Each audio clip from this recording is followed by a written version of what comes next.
تعمل ايه لو كنت مسافر ورجعت لقيت عربيتك اللي ب3 مليون دولار اتخبطت؟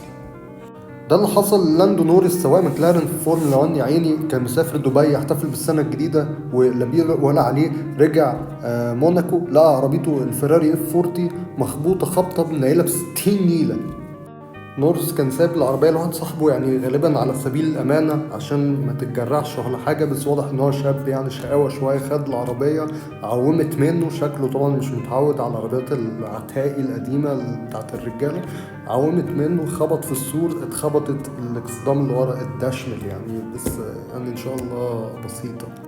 جدير بالذكر طبعا الاف 40 دي يعني عربية ليها قيمة خرافية، لأنها مبدئيا كانت آخر عربية تتعمل وإنزو فيراري لسه عايش. وعربية طبعا جميلة فيها موتور 2900 توين توربو في 8، حاجة يعني خيال.